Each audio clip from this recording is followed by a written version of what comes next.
ರಾಮಮೂರ್ತಿ ನಗರ ಇನ್ಸ್ಪೆಕ್ಟರ್ಗೆ ಅನಾಮಿಕ ಮಹಿಳೆ ಪ್ರೀತಿಸುವಂತೆ ಕಾಟ ಕೊಡ್ತಿದ್ರು. 3 ತಿಂಗಳ ಹಿಂದೆ ಸತೀಶ್ ಠಾಣಾಧಿಕಾರಿಯಾಗಿ ನೇಮಕಗೊಂಡಿದ್ರು.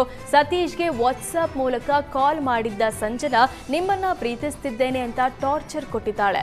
ಸುಮಾರು 11 ನಂಬರ್ಗಳಿಂದ ಲೇಡಿ ಕರೆ ಮಾಡಿದ್ದು ಸ್ವಲ್ಪ ಯಾಮಾರಿದ್ರು. ಹನಿ ಟ್ರ್ಯಾಪ್ನಲ್ಲಿ ಸತೀಶ್ ಸಿಲುಕ್ತಿದ್ರು. ಹೃದಯದ ಚಿಹ್ನೆ, ಚಿನ್ನಿ ಲವ್ ಯು ಅಂತ ರಕ್ತದಲ್ಲಿ ಪತ್ರ ಬರೆದು ಟಾರ್ಚರ್ ಕೊಟ್ಟಿದ್ಲು. ಕೊನೆಗೆ ಸತೀಶ್ ಸಿಬ್ಬಂದಿ ಕಳಿಸಿ ವಿಚಾರಿಸಿದಾಗ ಸಂಜನಾ ಅಸಲಿಯತ್ತು ಬಯಲಾಗಿದೆ. ಬರೀ ಪೊಲೀಸರನ್ನೇ ಟಾರ್ಗೆಟ್ ಮಾಡ್ತಿದ್ದ ಸಂಜನಾ ಈ ಹಿಂದೆಯೂ ಇಲಾಖೆಯ ಅಧಿಕಾರಿಗಳಿಗೆ ಇದೇ ರೀತಿ ಟಾರ್ಚರ್ ಕೊಟ್ಟಿದ್ದಾಳೆ. ಸದ್ಯ ಕೇಸ್ ದಾಖಲಿಸಿ ಪೊಲೀಸರು ಸಂಜನಾಳನ್ನ ಬಂಧಿಸಿದ್ದಾರೆ. ಇನ್ಸ್ಪೆಕ್ಟರ್ನ ಹನಿ ಟ್ರ್ಯಾಪ್ನಲ್ಲಿ ಬೀಳಿಸಲು ಸಂಜನಾ ಯತ್ನಿಸಿದ್ದು ಬೆಳಕಿಗೆ ಬಂದಿದೆ.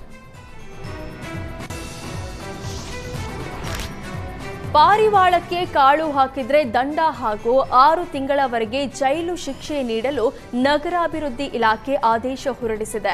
ಪಾರಿವಾಳಗಳಿಂದ ಕಾಯಿಲೆಗಳು ಹರಡುತ್ತಿರುವ ಕಾರಣ ಸಾರ್ವಜನಿಕ ಸ್ಥಳಗಳಲ್ಲಿ ಪಾರಿವಾಳಗೆ ಆಹಾರ ನೀಡುವುದನ್ನ ಜಿಬಿಎ ಬ್ಯಾನ್ ಮಾಡಿದೆ. ಜಿಬಿಎ ಗುರುತಿಸಿರುವ ಸ್ಥಳದಲ್ಲಿ ಮಾತ್ರ ಪಾರಿವಾಳಗಳಿಗೆ ಆಹಾರ ನೀಡಲು ಆದೇಶಿಸಿದೆ.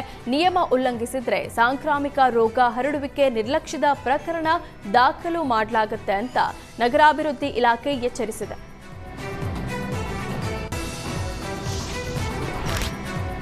ನಿವೇಶನ ಕೊಡಿಸುವುದಾಗಿ ಹಣ ಪಡೆದು ದಿವ್ಯಾಂಗ ದಂಪತಿಗೆ ವಂಚನೆ ಮಾಡಿದ್ದು ಗೃಹ ಸಚಿವ ಪರಮೇಶ್ವರ್ ಬಳಿ ದಿವ್ಯಾಂಗ ದಂಪತಿ ಅಳಲು ತೋಡ್ಕೊಂಡಿದ್ದಾರೆ. ಕೀಟನಾಶಕ ಜೊತೆ ದಿವ್ಯಾಂಗ ದಂಪತಿ ಬಂದಿದ್ರು. ನ್ಯಾಯ ದೊರಕಿಸಿಕೊಡುವಂತೆ ಪರಮೇಶ್ವರ್ ಕಾಲಿಗೆ ಬಿದ್ದು ದಿವ್ಯಾಂಗ ದಂಪತಿ ಕಣ್ಣೀರು ಹಾಕಿದ್ದಾರೆ. ಕನದಾಳ ಗ್ರಾಮದ ಯಲ್ಲಪ್ಪ ನಾಯ್ಕ, ಬಾಳವ್ವ ನಾಯ್ಕ ದಿವ್ಯಾಂಗ ದಂಪತಿಗೆ ನಿವೇಶನ ಕೊಡುವ ನೆಪದಲ್ಲಿ ವಂಚಿಸಿದ್ದಾರೆ. ವಂಚಕರ ವಿರುದ್ಧ ಪೊಲೀಸರಿಗೆ ದೂರು ನೀಡಿದ್ರು ಕ್ರಮ ತೆಗೆದುಕೊಂಡಿಲ್ಲ.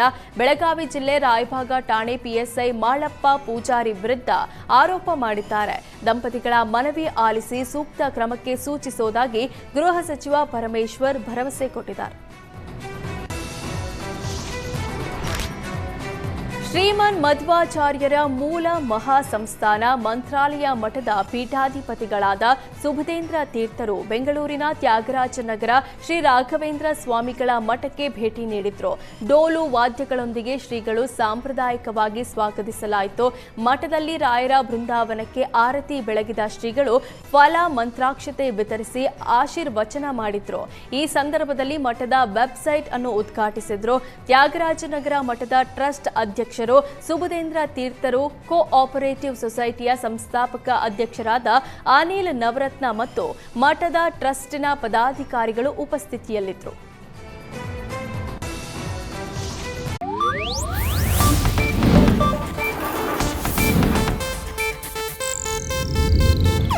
ಇದು ಏಷ್ಯಾನೆಟ್ ನ್ಯೂಸ್ ನೆಟ್ವರ್ಕ್ ಪ್ರಸ್ತುತಿ.